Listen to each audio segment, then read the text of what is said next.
Muito bem. Vamos dar início, então, ao nosso encontro de estudos para o livro O Evangelho segundo o Espiritismo dessa noite. Hoje é dia 5 de novembro de 2015, 28 graus na cidade de Jaú. Nós estamos transmitindo este encontro de estudos diretamente da Associação Jauense de Estudos Espíritas, localizada na cidade de Jaú, estado de São Paulo, Brasil. A Juliana está pela internet, de São Paulo, da capital, está mandando uma boa noite para todos. Nós estamos estudando o capítulo 15 do Evangelho segundo o Espiritismo, vamos dar início a ele, e esse capítulo intitula-se Fora da Caridade não há salvação. Ele trata dos seguintes temas: o necessário para salvar-se, o bom samaritano, o maior mandamento, a caridade segundo São Paulo, fora da igreja não há salvação, fora da verdade não há salvação. E como instruções dos Espíritos, há uma instrução que intitula-se Fora da Caridade não há salvação. O necessário para salvar-se, o bom samaritano. Mas quando vier o Filho do Homem, na sua majestade, e todos os anjos com ele, então se assentará sobre o trono de sua majestade. E serão todas as gentes congregadas diante dele, e separará uns dos outros, como o pastor que aparta dos cabritos as ovelhas. E assim porá as ovelhas à direita e os cabritos à esquerda. Então dirá o rei aos que hão de estar à sua direita: vinde, benditos de meu Pai, possuí o reino que vos está preparado desde o princípio do mundo, porque tive fome e deste-me de comer, tive sede e deste-me de beber.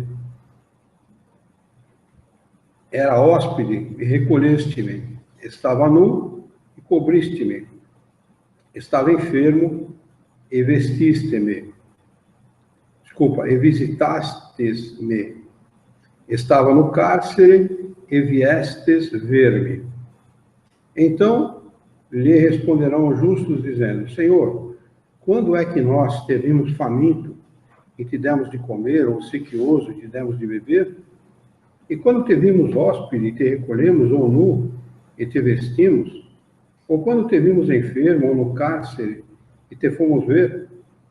E respondendo o rei lhes dirá: na verdade eu vos digo que quantas vezes vós fizestes isto a um destes meus irmãos mais pequeninos, a mim é que o fizestes.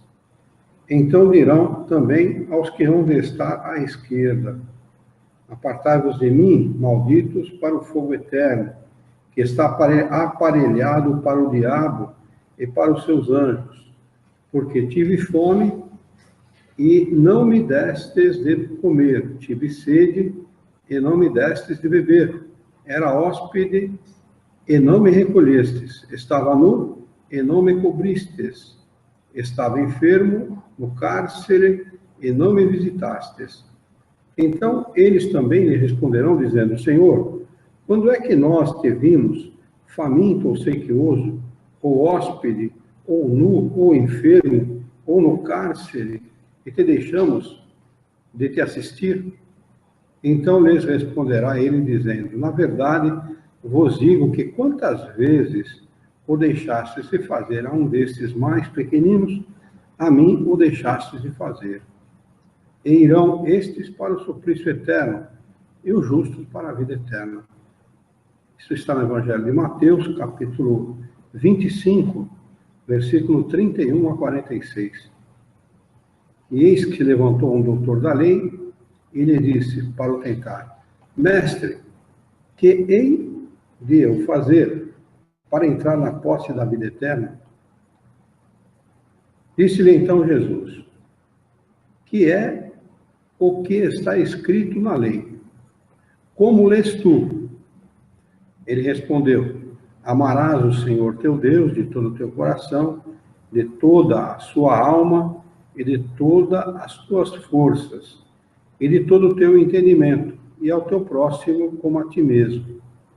E Jesus lhe disse: respondeste bem, faze isso e viverás.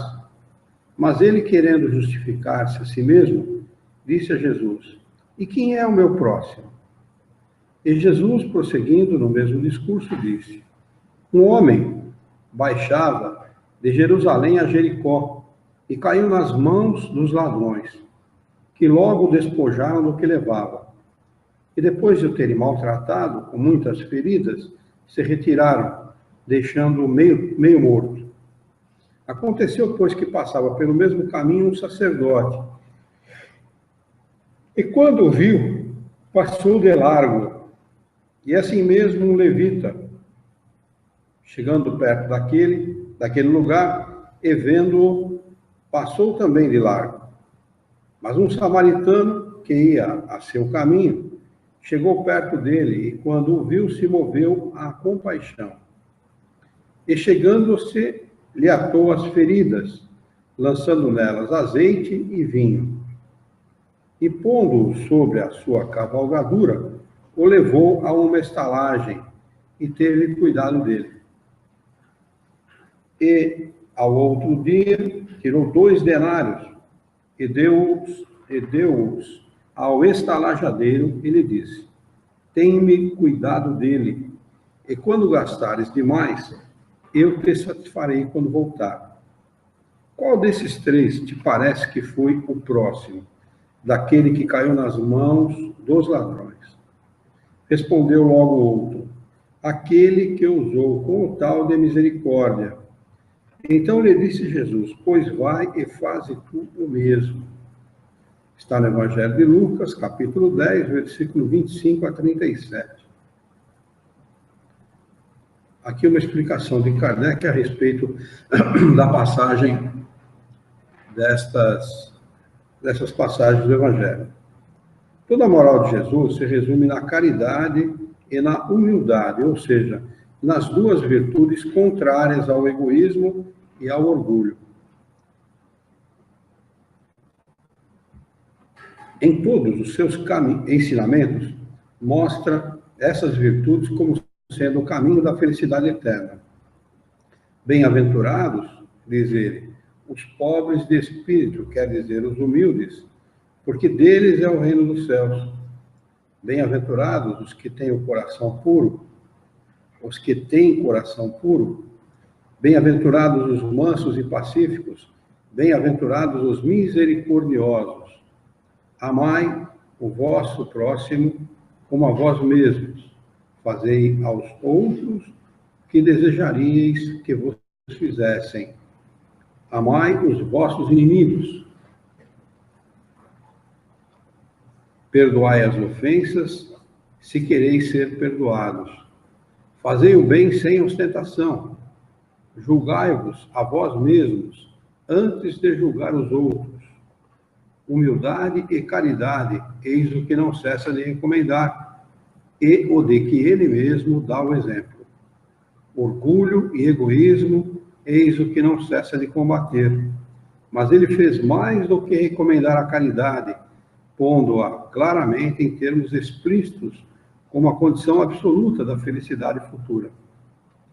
No quadro que Jesus apresenta do juízo final, como em muitas outras coisas, temos de separar o que pertence à figura e à alegoria. Há homens,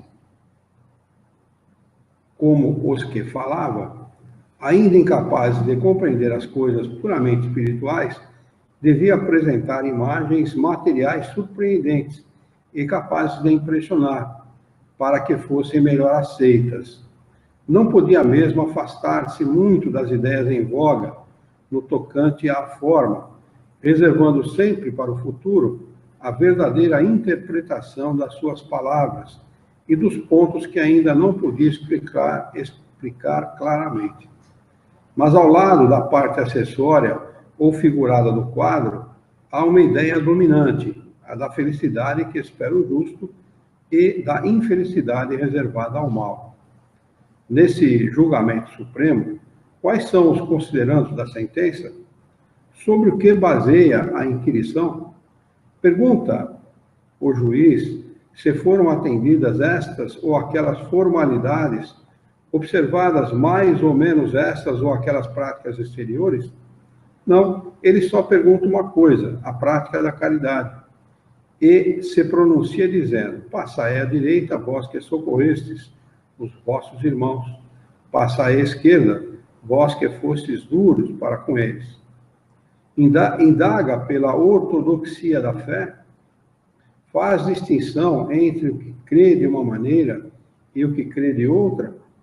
Não, pois Jesus coloca o samaritano, considerado herético, mas que tem amor ao próximo, sobre o ortodoxo, a quem falta a caridade. Jesus não faz, portanto, da caridade uma das condições da salvação, mas a condição única. Se outras devessem ser preenchidas, ele as mencionaria. Se ele coloca a caridade na primeira linha entre as virtudes, é porque ela encerra implicitamente todas as outras: a humildade, a mansidão, a benevolência, a justiça e etc. E porque é ela a negação absoluta do orgulho e do egoísmo. Alguma pergunta a fazer sobre essa passagem do Evangelho? Só esse último trechinho da primeira página que nós lemos, parece que não é uma linguagem de Jesus, né? É assim mesmo que está na Bíblia? A parte que está lá. A gente tem que considerar o seguinte: ele, no começo, a explicação que ele dá na introdução desse livro, tem uma parte lá que chama-se explicação. E ele explica de que maneira este livro foi escrito. Então ele pega a tradução de Sassi, diz assim: olha, eu fui fiel à tradução de Sassi. Quer dizer, porque há muitas traduções e muitos tradutores, tá? Então é preciso que a gente se atenha a isso também. E outra coisa, Jesus, ele colocava as coisas, ele contava as histórias, as chamadas parábolas, que mais nada são do que histórias, contextualizando. No contexto daquela época, é assim que as coisas aconteciam. O pastor, ele separava as ovelhas dos cabritos, por quê? Se você deixasse junto, haveria briga, haveria problema, né? As ovelhas não podem ficar junto dos cabritos. Há problema de compatibilidade entre os dois animais. Então você tem que separar mesmo. E havia essa separação mesmo. Então ele contextualizava. Olha, é mais ou menos, acontece no reino dos céus, mais ou menos como acontece aqui na terra. Deus, o Criador, ele age mais ou menos assim. Ele separa as ovelhas num redil e os cabritos no outro. Ele põe as ovelhas na sua direita e os cabritos à sua esquerda. Já tem ignorante que acha que ovelha é muito boazinha, é santificada, e cabrito é do demônio. Chega-se até a representar o demônio com chifre. Por quê? Porque cabrito tem chifre. Entendeu? Então, ele contextualizava as suas parábolas, as suas historietas, para que as pessoas daquela época entendessem aquilo que ele estava dizendo. Se fosse hoje, ele ia dizer assim: olha, é mais ou menos como um vírus de computador, você tem que separar a parte boa e deixar o vírus de lado. Entendeu? Sim. Ele contextualizaria a história que ele estivesse contando, baseada naquilo que você estava usando no momento, para que você, outras pessoas que estivessem ouvindo, entendessem aquilo que ele estava querendo dizer. Não tem nada a ver com ovelha, nem com cabrito, nem com coisa nenhuma. E ele não diz que Deus vai fazer exatamente assim. Ele diz que o Senhor, o rei daquele local, fará dessa maneira e que Deus age semelhantemente. Não, eu entendi. É que a parte do vocabulário que é usado mesmo, mas deve ser isso a fiel tradução, a parte de malditos, anjo. Na realidade, quando ele fala de anjo, de demônio, porque ele cita aqui, se eu não me engano, mais para frente, deixa eu ver onde é que ele cita demônio aqui. Acho que um pouco atrás de onde você falou. É no finalzinho da instrução mesmo, fora da caridade, não a salvação, a primeira introdução que nós vimos. No finalzinho? Então dirá também aos que está à esquerda, apartar dos malditos para o fogo eterno, o último trechinho.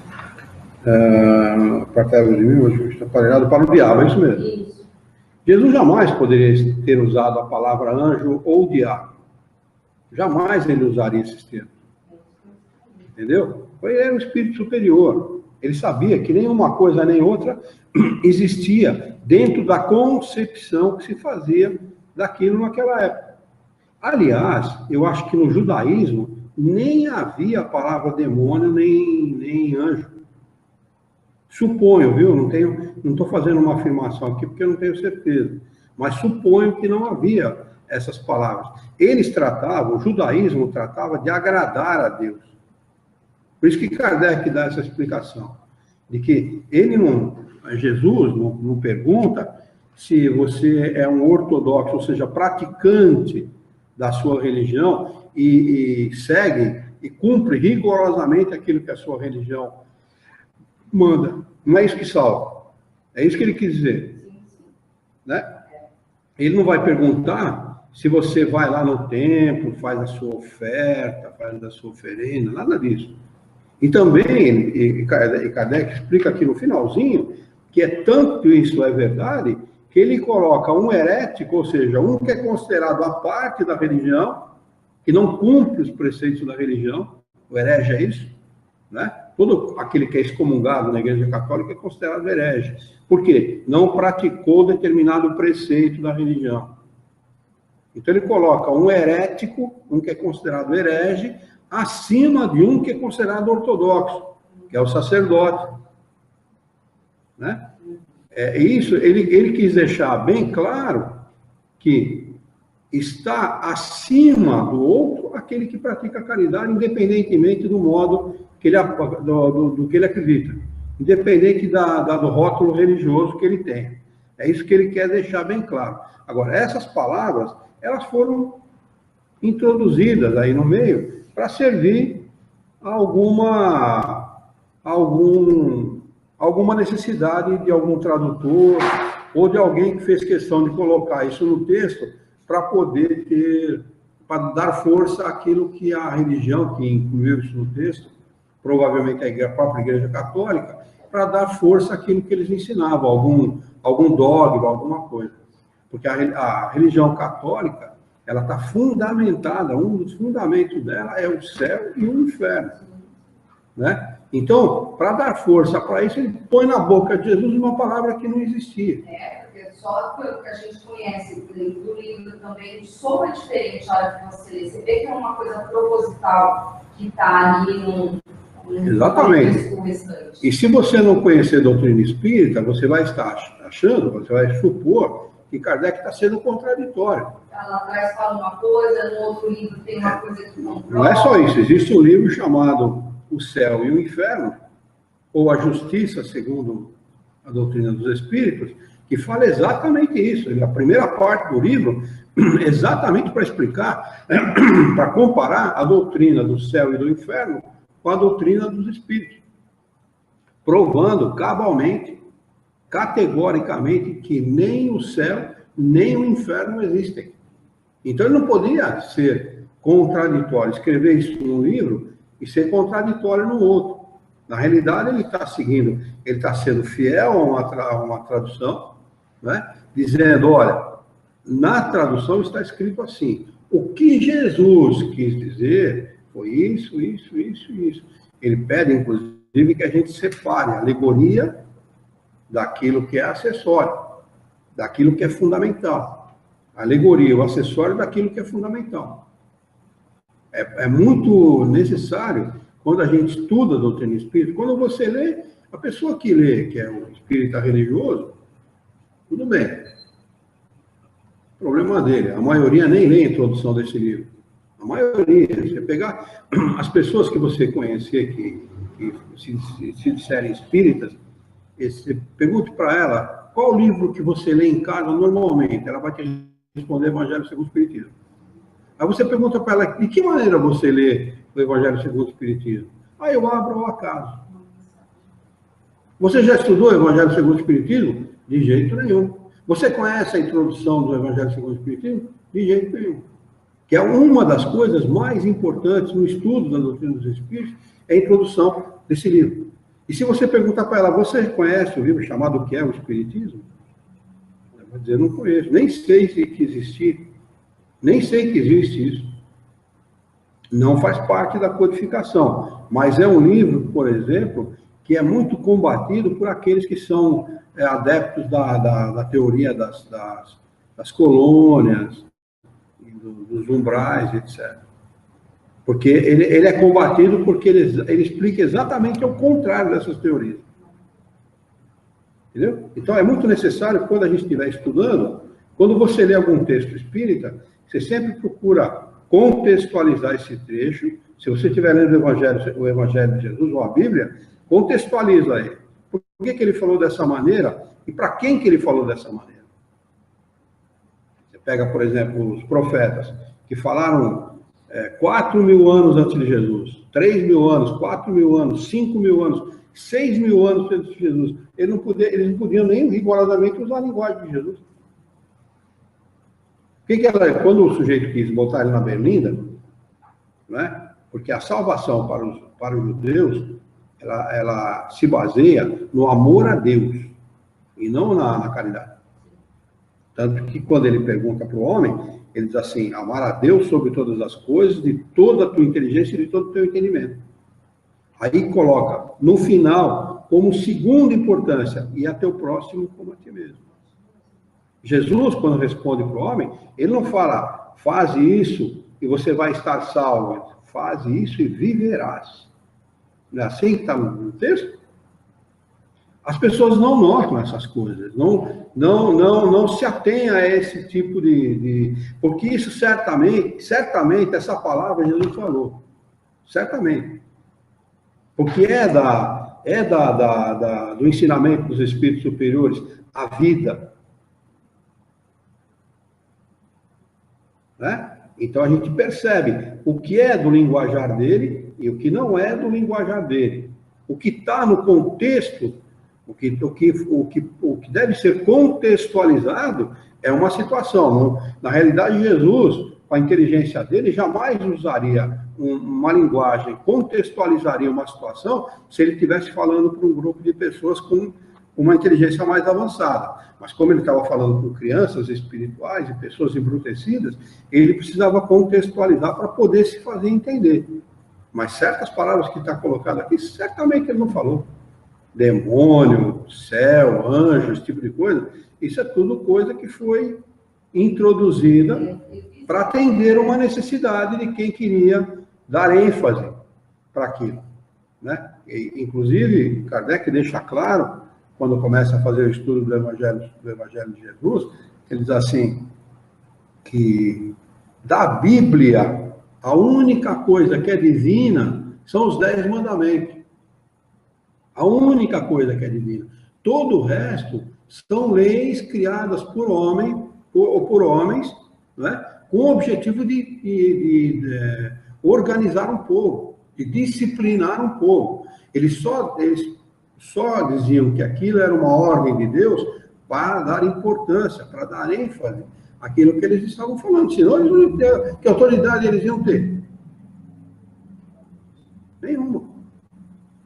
Você já viu gente embrutecida obedecer bom senso, inteligência, raciocínio? Nem penso nesse tipo de coisa.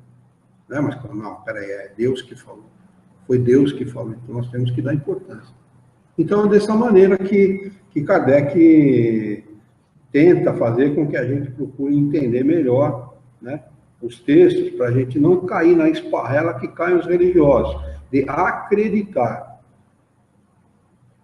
É bacana essa percepção, né? É fácil, assim, quando você já está acostumado com um segmento, uma forma de linguagem, você veja. Fica mais fácil. É por isso que não basta ser reencarnacionista. Você precisa entender a maneira dos espíritos pensarem.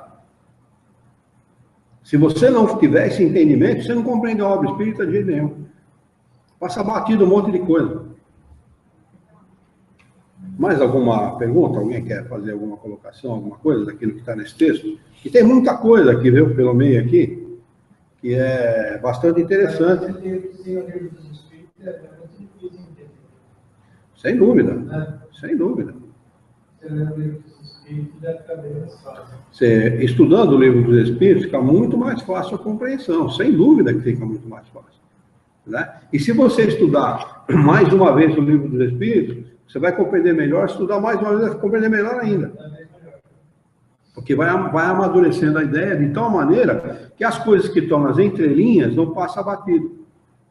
Você vai ser compreendido com a profundidade necessária. Entendeu? Dentro do Evangelho de Jesus tem ensinamentos preciosos. Eles passam. Tem que saber pegar. Né? Você tem que saber entender o contexto. Né?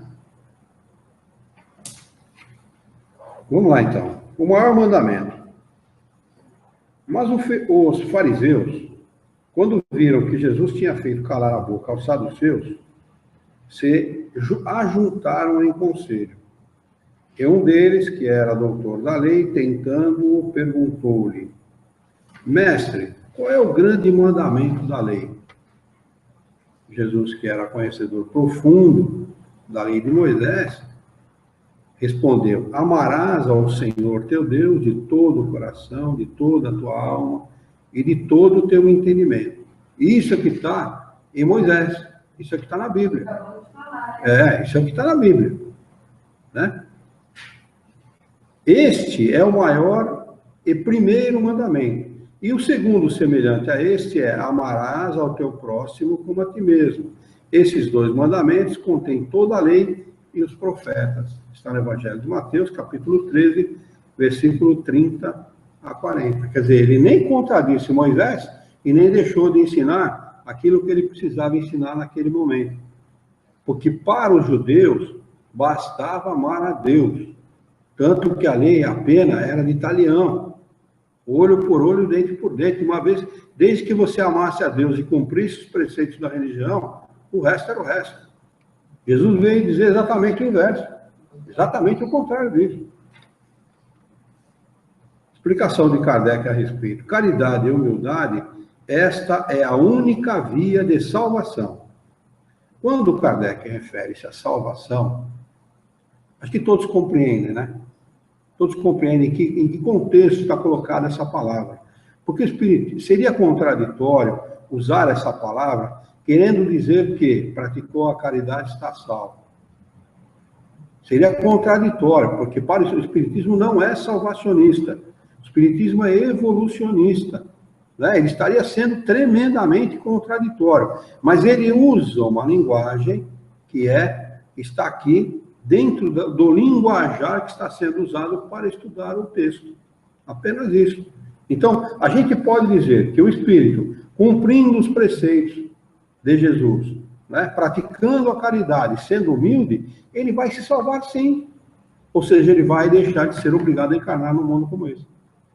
Ele está salvo desta situação, se a gente quiser entender dessa maneira. Tá bem? É só para o bom entender. Estudou o livro dos Espíritos, é que tem tempo assim, né? Dá para entender, porque muita gente, se você for fazer pesquisa na internet, muita gente diz que Kardec é contraditório, que inclusive ele é preconceituoso contra os negros. O sujeito destaca um texto, né? Aquele texto está dentro de um contexto. Como aqui, salvação, está dentro de um contexto. Uma pessoa que estuda o livro dos Espíritos ou qualquer obra de Kardec, vai dizer que está sendo contraditório aqui. O Espiritismo não é salvacionista. Como é que ele pode falar em progressão dos espíritos, em evolução, e usar a palavra salvação? Entende? Então, é preciso exatamente isso, contextualizar e saber em que circunstância aquela palavra foi utilizada e por que ela foi utilizada. Esse princípio é formulado em termos precisos nessas palavras. Abre aspas. Amarás a Deus de toda a tua alma e ao teu próximo como a ti mesmo. Esses dois pensamentos contêm toda a lei e os profetas. Fecha aspas. E para que não houvesse equívoco na interpretação do amor de Deus e do próximo, temos ainda, abre aspas, e o segundo, semelhante a este fecha aspas, significando que não se pode verdadeiramente amar a Deus sem amar ao próximo, nem amar ao próximo sem amar a Deus, porque tudo quanto se faz contra o próximo é contra Deus que se faz. Não se podendo amar a Deus sem praticar a caridade para com o próximo, todos os deveres do homem se encontram resumidos nessa máxima: fora da caridade não há salvação. Quando Kardec escreveu... Entre aspas, né? Se a gente quiser entender salvação como o fato de você passar por uma encarnação e nessa encarnação realizar todas as tarefas, cumprir todas as obrigações necessárias, os deveres necessários, para não encarnar mais no mundo de provas e expiação.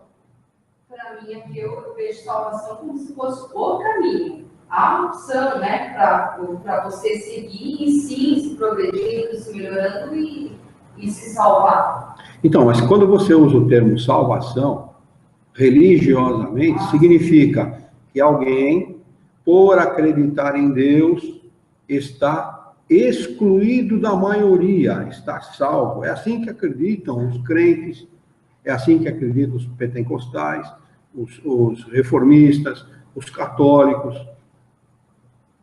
Para essa gente, a gente está condenado. Aquele de salvação, esse pessoal tem do céu, né? Exatamente. Tirar o sujeito de um contexto onde a maioria está condenada. Ele é privilegiado. Exatamente, ele é privilegiado. É nesse contexto que a palavra salvação é usada em termos religiosos. A gente sabe que em termos de espiritismo, não. Quando se fala em salvação, significa criar uma situação, passar por uma encarnação de tal maneira que você não precise passar mais pelos mesmos problemas da vida num planeta como a Terra, num planeta de expiações e provas, onde as vicissitudes da vida, os sofrimentos, a violência, as guerras, e tudo o que significa estar vivendo aqui, né? O contexto da vida aqui, você não precisa mais viver isso. Então você está salvo, você salvou-se de uma situação, mas apenas de uma situação. A evolução, a progressão do espírito ainda vai demorar muitas encarnações, né?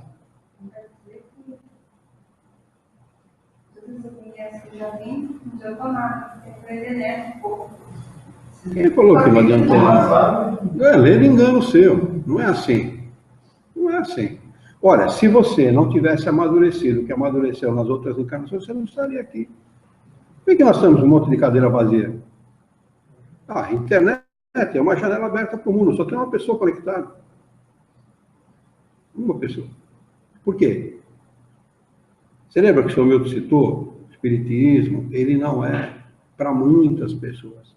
Ele só existe para as pessoas que queiram entender, compreender as leis naturais, estudá-las e compreendê-las. O espiritismo existe para quem está maduro para querer entender. Porque ele diz também assim, eu gostaria que essa sala estivesse cheia de pessoas encarnadas. Porque quanto mais pessoas ouvissem isso, talvez ali daquele grande número de pessoas você tiraria uma ou duas que aproveitassem. Uma sementinha, né? Que saísse ali. Entendeu? Olha, eu fui fazer uma palestra uma vez, aqui no Centro Espírita. O Centro Espírita, eu acho que é um dos mais religiosos que tem aqui em Jaú. Religioso mesmo, nunca mais me convidaram para fazer palestra lá, para variar. Eu fiz uma palestra, falei de inteligência, vontade e pensamento. Fiz uma palestra, tinha seguramente na sala umas 30 ou 40 pessoas, mais ou menos. Fiz a palestra, tudo. Bom, no final da palestra, falei como eu falo aqui para vocês. Tá? No final da palestra, levantaram-se 3 pessoas, um homem e 2 mulheres, que vieram até a mim. Falou, olha, nós viemos de São Paulo, nós não éramos para estar aqui. Nós viemos de São Paulo. Quando chegar em São Paulo, vamos para o Centro Espírita para frequentar. Então, eu não fui fazer palestra para o Centro Espírita. Você entendeu? É assim que funciona. É nesse sentido que o seu Milton falou, que gostaria que a sala estivesse cheia, porque eu sei que ele privilegia mais a qualidade que a quantidade. Esse é o pensamento do Milton. Ele falou no outro ano também. Esse é o pensamento dele. O seu Milton não pensa você que ele faz palestra para centenas de pessoas. O seu Milton está habituado com um número pequeno de pessoas mesmo. Olha, quem estuda a doutrina espírita como nós estudamos, jamais vai alcançar quantidade. Esse é o jeito certo e, ao mesmo tempo, em termos numéricos, entenda bem o que eu vou dizer, em termos numéricos, o pior jeito da espiritismo. Porque você jamais alcança a quantidade, você vai alcançar qualidade. Mas quantidade, pode esquecer. Eu prefiro que seja dessa maneira, eu particularmente, não faço questão absoluta de falar com um número grande de pessoas, mas é gostoso, já fiz curso de iniciante aqui para uma pessoa. Só você, né? Então não foi uma vez só, foram várias vezes, para uma pessoa só. É tão bom você falar para uma pessoa interessada. Não tem problema. Não tem problema que seja uma, mas desde que seja interessada, porque ela vai aproveitar. E é isso que interessa. Isso considerando a parte física, a parte dos encarnados. A maioria desconsidera os desencarnados que vêm estudar. Você pode ter certeza que eles vêm a centenas. Estes sim, porque esses já não estão mais envolvidos pelas influências da matéria, nem pelas influências da sociedade, dos meios de comunicação. Estes já conhecem o mundo espiritual e sabem o que lhes interessa. Então você fala para um número grande de espíritos encarnados ou em estado de erraticidade, que vão aproveitar aquilo que você está falando. Isso é o que interessa realmente. Muitos espíritos equivocados, né? Daí ninguém está falando desse jeito.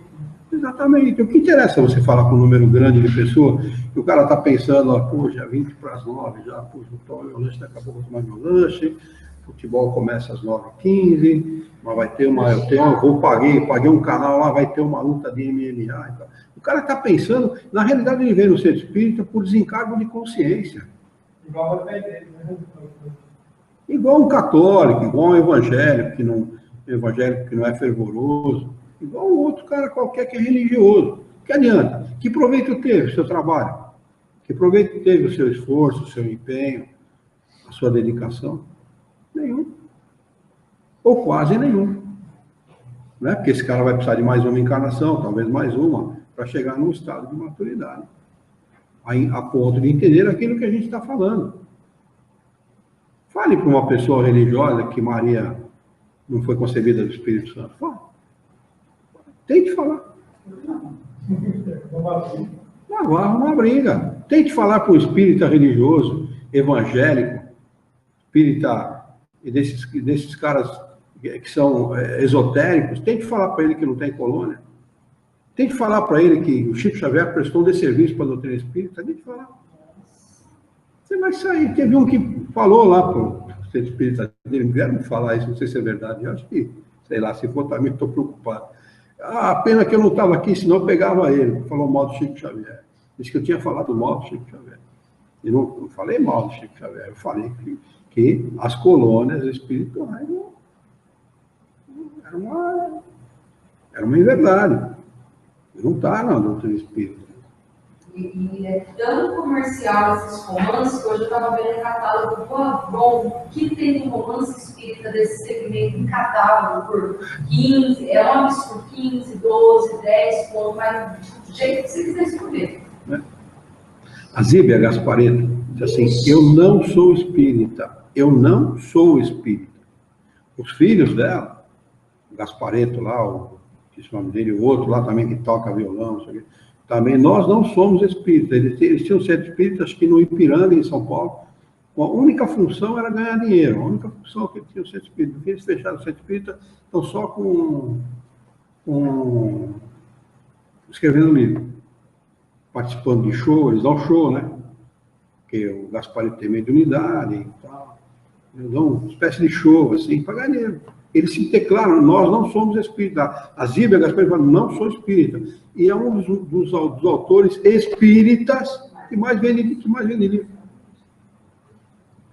A Juliana escreveu o seguinte: já tentei falar em algumas pessoas sobre esse fato de Maria, quase fui para a fogueira. E vai mesmo, e vai mesmo. Então, vamos lá, se vocês lembrarem de alguma coisa durante o nosso estudo, vocês anotem aí na cabeça para perguntar. A caridade segundo São Paulo. Ele está falando aqui de Paulo de Tarso, né? Tido como São Paulo, o homem que que é considerado apóstolo, né? Apóstolo de Jesus, mas que não é apóstolo, ele foi o apóstolo dos gentios, né? E ele diz assim: se eu falar a língua dos homens e dos anjos e não tiver caridade, sou como metal que soa ou como sino que tine. E se eu tiver o dom de profecia e conhecer todos os mistérios e quanto se pode saber, e se tiver toda a fé até o ponto de transportar montes e não tiver caridade, não sou nada. E se eu distribuir todos os meus bens em o sustento dos pobres, e se entregar o meu corpo para ser queimado, se todavia não tiver caridade, nada disso me aproveita. A caridade é paciente, é benigna, a caridade não é invejosa, não obra temerária, nem precipitadamente, não se ensoberbece, não é ambiciosa, não busca os seus próprios interesses, não se irrita, não suspeita mal, não folga com a injustiça, mas folga com a verdade. Tudo tolera, tudo crê, tudo espera, tudo sofre.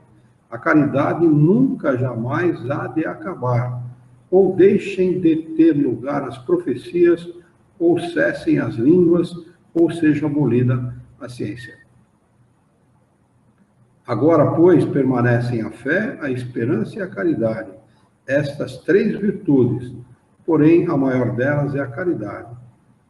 Paulo, numa carta que ele escreveu ao povo de Coríntios, capítulo 13, versículo 1 a 7 e 13. Caridade e amor são sinônimos? Não. Sinônimo é uma lei. Caridade é um meio, né? Um meio através do qual você vai aprender a praticar esta lei, a lei do amor. Né? É sinônimo. Paulo, quando ele era Saulo, ele fazia exatamente o inverso disso que ele está falando aqui. Então, ele falava com propriedade a respeito disso. Ele sabia exatamente o que ele estava falando. Exatamente. Ele fez morrer o primeiro mártir do cristianismo, considerado o primeiro mártir do cristianismo, que era... Como é que era o nome dele? Você lembra? Esqueci o nome dele agora. Fez apedrejar. Esse era um rapaz, era um jovem que pregava o Evangelho de Jesus, e ele, como doutor da lei, Estevão. No livro Paulo e Estevão, leia esse romance. Esse romance é lindo. É lindo. Paulo e Estevão, tem na biblioteca. Com certeza tem na biblioteca. É lindo. É lindo, lindo, lindo. Paulo e Estevão. É de Emmanuel, escrito pelo Chico. Muito lindo. E quando ele era doutor da lei, ele tinha todo o prestígio que o judaísmo podia oferecer. Ele era recebido, né, entre os maiores. Ele era filho de uma família rica. Então ele era soberbo, ele era arrogante, ele era prepotente. Enfim, ele fazia todas as coisas que ele está desdizendo aqui, contrária a isso que ele está pregando aqui. Então ele fala com propriedade, porque ele viveu os dois momentos. Ele renega o nome da família, inclusive ele é expulso de casa. Está nesse romance.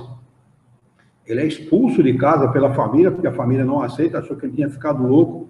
Como você vai deixar dinheiro, prestígio, cargo que ele tinha junto ao judaísmo, tudo para seguir essa doutrina desse mequetrefe aí, desse carpinteiro aí? Vai seguir uma doutrina como essa? Entendeu? Os parentes ficaram bravos com ele para chuiar. e a cúpula, né, a nata da sociedade judaica daquela época, também ficaram bravos com ele pra caramba, né?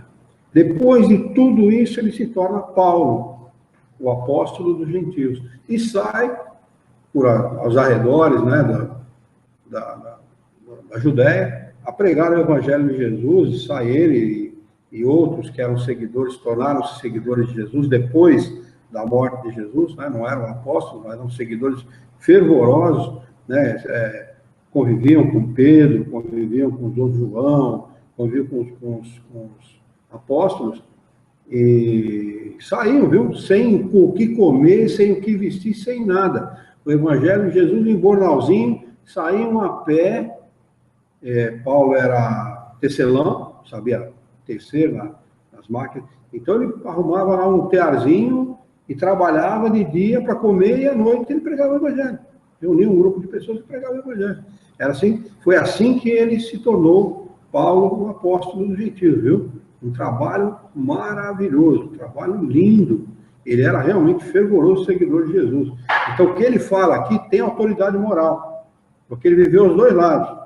Ele viveu o lado da soberba, do orgulho, da prepotência, do egoísmo, e viveu também o outro lado. Quando ele escreve isso, quando ele não podia mais se dirigir aos grupos que ele formava um grupo em cada lugar. Então ele mandava as epístolas, né? Uma epístola nada mais é que uma carta, né? Uma carta, ele escrevia uma carta, ele ficava sabendo dos problemas daquele grupo, daquela comunidade, e na carta ele escrevia aquilo que ele pensava, aquilo que ele achava, alguma solução para aquele grupo, devido ao fato de ser muito problemático, né? O transporte naquela época era muito demorado, era muito custoso e tal. Não é que nem hoje, né? 100 km, 200 km, você vence em 1 hora, 2 horas de carro, vence facilmente. Mas naquela época não, né? Então ele mandava as epístolas, e nesta epístola aos Coríntios, ele escreve exatamente isso que ele fala. Várias epístolas, ele escreveu acho que 10 ou 12, uma coisa assim, tem várias epístolas. Então agora Kardec vai explicar a respeito desta passagem. São Paulo compreendeu tão profundamente esta verdade que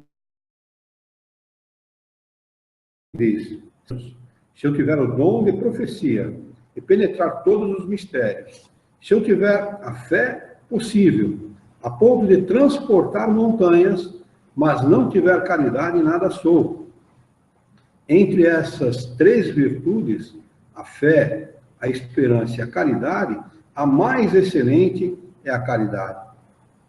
Coloca assim, sem equívoco, a caridade acima da própria fé, porque a caridade está ao alcance de todos, do ignorante e do sábio, do rico e do pobre, e porque independe de toda a crença particular. Como o Kardec coloca, né, como ele posiciona a caridade, né? Você não precisa ser espírita, você não precisa ser nada. Você pode ser até ateu. Se você pratica nada, está acima de qualquer coisa. Se você tiver caridade, mesmo que você renegar o nome de Deus, você vai ser julgado pela sua intenção. Porque você pode renegar o nome de Deus de conformidade com que o nome de Deus, a pessoa dele, a criatura dele é apresentada para você. Ele é apresentado do jeito que... O conhecimento que ele teve de Deus, né? Não é? Tem muita gente que fala assim, religião é uma estupidez, é uma bobagem. É mesmo. E é mesmo. Né? Então, da maneira que se apresenta a Deus para uma pessoa, a pessoa pode dizer, eu não quero saber desse cara aí. Não interessa, eu vou praticar a minha caridade, eu vou fazer o bem que eu puder, e não quero saber de Deus, não me interessa esse cara que vocês estão me apresentando. Né? Então, ele tem razão em ser ateu. Né? É verdade que o ateísmo, ninguém é realmente ateu. Né? Intimamente, todo mundo busca o Criador, porque é uma intuição, é um pensamento de todas as pessoas. Mas, de qualquer maneira, é compreensível se a pessoa pensar assim. O ateu, o que se apresenta para ele não aceita aquilo. É claro. Evidente. Uma vez eu era molequinho, eu tinha uns 4 ou 5 anos de idade, e meu pai frequentava um bar lá de casa, nós morávamos numa vila de 27. Minha filha mora encostada, da casa da minha filha, da janela da minha filha, dá para ver a última casa daquela vila, tinha 27 casas na vila. Era muito comum os portugueses faziam vila de casa para alugar. 27 casas tinha aquela vila. Eu morava na casa de número 12, número 10, uma coisa assim. E a gente saía na porta da vila, era a rua. O professor Marcondes Domingues. E à direita tinha um açougue, logo colado da vila, e colado do açougue tinha um bar. E era a reunião de todo mundo ali, era no bar, o pessoal, todo mundo, meu pai, o pessoal, os vizinhos, meu tio, os irmãos do meu tio, ficavam no bar ali. Então, uma vez eu estava no bar, meu pai estava ali, a molecada ficava brincando na rua, não passava carro, né? Uma vez, São Paulo era romântico nessa época, né? Estou falando de 1956, 1957, tempo do rock and roll, dos carros rabo de peixe, né? Passava um carro rabo de peixe na rua, nossa senhora, olha que bonito, que carro lindo e tal. Então, estava na rua brincando com a molecada, eu, meu primo, o Arthurzinho, brincando ali, encostei perto do cara, e o cara, eu não sei que raio de cargas d'água, comecei a conversar com o cara falou que era ateu. Eu falei, como é que você é ateu? Você não acredita em Deus? Eu falei para ele. Ele falou, não, eu não acredito em Deus. E eu achei aquilo tão estranho, eu era criança, minha mãe sempre falou muito de Deus para a gente, né? Sempre falou de Jesus, né? Então aquilo me soou estranhíssimo, né? Mas é compreensível. Agora, né? Depois de maduro, a gente entende. Alguém deve ter apresentado um Deus, né? Como as religiões apresentam, né? Um Deus vingativo, um Deus que... É muito mais fácil falar que é ateu do que antigamente, com tanto de religião e pegando o jeito cristão. Né? Vamos lá, para a gente acabar. Não, faltam 7 minutos ainda. Bom, a outra não vai dar para ler, porque ela é meia grandinha, mas dá para a gente discutir essa passagem aqui. Coloca assim, sem equívoco, a caridade é acima da própria fé, porque a caridade está ao alcance de todos, do ignorante e do sábio, do rico e do pobre, e porque é independente de toda a crença particular. E faz mais, define a verdadeira caridade, mostra não somente na beneficência, mas no conjunto de todas as qualidades do coração, na bondade e na benevolência para com o próximo. Eu quero que vocês atentem essa passagem, essa epístola de São Paulo, ela faz parte do Evangelho de Jesus, não é? Do Evangelho. Não da Bíblia, faz parte do Evangelho. Embora o Evangelho esteja num livro só junto com a Bíblia, são coisas independentes. Uma coisa aconteceu numa época, 4.000 anos antes de Jesus, e a outra aconteceu 4.000 anos depois daquela que foi escrita. Paulo é durante e pós Jesus, né? Paulo. Não, Paulo é pós. É pós, é. Ele aparece, ele como Paulo, ele aparece depois. Ele, quando Jesus, eu acredito que Jesus havia sido crucificado, Paulo já existia, como gente, como pessoa. Saulo, isso. Depois ele se torna Paulo de Tarso, né? Mas depois da morte de Jesus. Ele começa a perseguir os seguidores de Jesus, né? Mas eu gostaria que vocês, nessa epístola, que vocês divulguem relativa à Igreja Católica ou a qualquer outra religião, ao linguajar delas. Vocês repararam que não tem nada ligando esta epístola a nenhuma religião? Repararam isso? Pode reparar, vocês não vão encontrar aqui nada relativo à salvação, né? Se você estiver ligado a aquela religião, você vai ser salvo. Pode reparar, olha a linguagem que ele usa para falar com os coríntios. Naquela época é uma linguagem moderna. Se você for comparar com o conhecimento que nós temos de doutrina espírita, ele não fala nada aqui que contraria a doutrina espírita, repararam? Nada, absolutamente nada. Se eu falar a língua dos homens e dos anjos e não tiver caridade, sou como o metal que soa ou como o sino que tine. E se tiver o dom de profecia e conhecer todos os mistérios, e quanto se pode saber, e se tiver toda a fé até o ponto de transportar montes e não tiver caridade, não sou nada.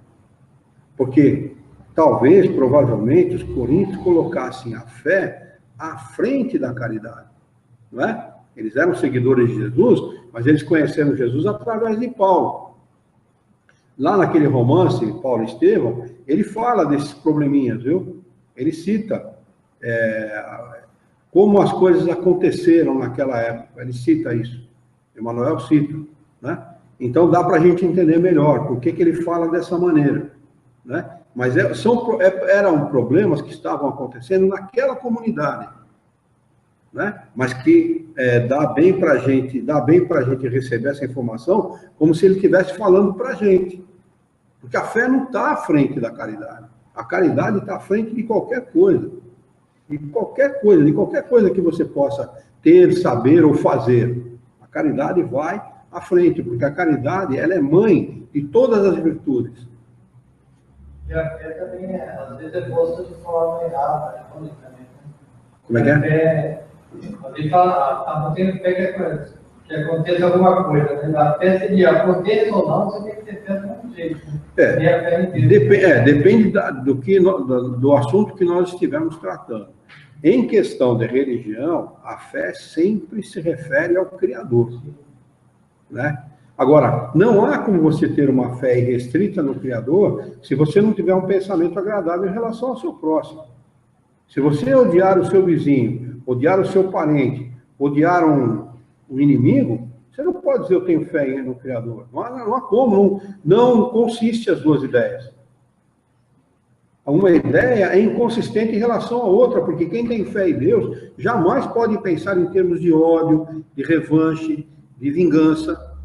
E todo o que odeia, o primeiro pensamento de quem odeia é de ter, de alguma maneira, de provocar uma revanche contra aquela pessoa, ou então uma vingança. Então, às vezes a pessoa fala, tem fé que aquela pessoa vai se curar. Aí ela não se cura, daí a fé daquela pessoa compra. Quer dizer, a fé verdadeira não é essa. Né? Não. A fé aconteça o que acontecer, essa fé não é. Mais um verbete, um hábito de falar. Na realidade, o espírita sabe que não basta falar, não é? Não basta a maneira de nós vermos as coisas ou desejarmos alguma coisa, que aquilo vai se reproduzir. O fato é que nós temos que, primeiro, estudar as leis naturais e compreender a ação de cada lei. Né? Toda vez que nós vemos uma pessoa doente, a gente fala assim, bom, eu desejo que essa pessoa melhore. Mas se você pensar como espírita e tentar vislumbrar ou visualizar a lei de causa e consequência, você vai se perguntar, será que isso é bom para ela? Esta é a forma correta de você entender, a forma correta de você ver, né? Mas isso também não significa dizer que nós não devemos agir para aquele que está doente e sofrendo sem caridade, procurar minimizar a dor dele, procurar incentivá-lo, estimulá-lo e tudo mais. Mas, às vezes, o desejo de que ele melhore ou fique curado é o pior para ele, não o melhor. O melhor é aquilo que a lei faz. O que a lei faz é justo, é correto, é o melhor. Não é? Aconteça o que acontecer, a minha fé em Deus é irrestrita. Ele tirou a pessoa daquela existência, mas não tirou a pessoa da vida. Né? Apenas... Meu cunhado mesmo, que morreu lá, ele falou que tinha tanta fé que ela voltasse, que ela ficasse boa. Mas é uma forma de expressão, né? É uma forma de expressão. Porque se a pessoa levar isso ao pé da letra, e ela tomar isso como verdade, ela vai se desencantar com a sua fé. É até perigoso. Desse ponto de vista, dá para provar que Deus não existe. Desse ponto de vista aí. Dá para provar racionalmente que Deus... Dá para provar racionalmente que Deus não existe. Por que um pede Deus, atende outro pede Deus não? Que Deus é esse? Então Deus não existe. Não é? Mas não é assim que as coisas acontecem. Estudando as leis naturais, a gente sabe que as leis naturais agem. E agem de maneira a não perguntar o que você deseja delas. Mas elas agem. Você dá causa e a lei responde com a consequência correspondente àquela causa que você originou. Pode ser coisas desta encarnação e pode ser coisas que têm origem numa outra encarnação. Se tem origem numa outra encarnação, como compreendê-las nessa? A gente não sabe a origem. Né? Alguém queimou o corpo de alguém lá por farra, por brincadeira, jogou um pouco de álcool e queimou uma parte do corpo da pessoa, uma perna inteira. Aí o cara está trabalhando lá, pega fogo no cara, queima uma perna inteira. Poxa, o cara é tão bom. Mas é difícil ter acesso, não tem esse entendimento. Tem que ter esse entendimento. Tem esse entendimento. Eu, essa encarnação mesmo, sou vítima de queimaduras irrestritas, que imagina, desde os 9 anos se queimando. Não é como alguma coisa tem, né? Alguma coisa tem. O meu tio tinha acho que 18 ou 19 anos de idade, ou 17, uma coisa assim, meu tio Sinésio, morou com meu pai. Acho que ele morava com meu pai nessa época. Ele foi trabalhar num posto de gasolina. E lembra daquelas valetas que tinha? O sujeito entrava dentro da valeta, o carro entrava em cima, tinha uma valeta e o cara ficava por baixo mexendo, trocando óleo e tal. E a gasolina era uma coisa muito boa naquela época. Se, por exemplo, vazasse de um tanque a gasolina no meio fio da rua, se ela tivesse seca e você tocasse fogo, ela pegava fogo. Eu estou falando da década de 70, de 60. A gasolina era de uma octanagem elevadíssima. Então, meu tio estava trabalhando na valeta e quando você troca o óleo do carro para limpar por baixo, passa uma estopa com gasolina. E pingava a gasolina na valeta e tudo, né? Ele estava lubrificado de óleo com gasolina. Não pegou fogo na valeta, não pegou fogo nele inteirinho. Não ficou uma marca de queimadura nele. Você olhava para o meu tio e falava, nunca pegou fogo nesse carro. E pegou fogo nele todo. Apagaram e levaram para o hospital. Ele ficou acho que uns 3 ou 4 meses no hospital. E o filho, que já desencarnou, o mais novo dos homens, também sofreu a mesma queimadura. Eu contei para vocês que estavam enchendo balão e tal. Mesma coisa. Também sofreu a mesma coisa. Como você vai justificar uma atitude do Criador como essa? Uma decisão do Criador como essa? Que é a decisão da lei dele, a decisão dele.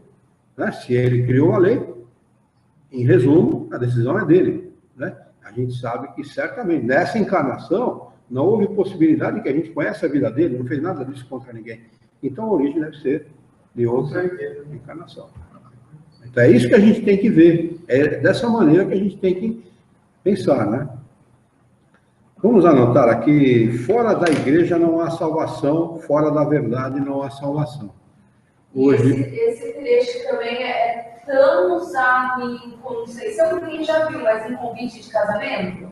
O quê? Essa parte da caridade, essa passagem? Nunca, não me lembro de ter visto em convite de casamento. Nossa, eu já vi muito, porque às vezes usa porque é uma passagem bonita, né? Mas o que é o sentido da caridade? Amor. Mas tem a parte da língua dos anjos, essas coisas, né? Porque eu leio que é familiar. Eles vão para o né? Tá difícil, juntando assim. É estranho. Alguém quer fazer alguma colocação, perguntar alguma coisa, acrescentar alguma coisa?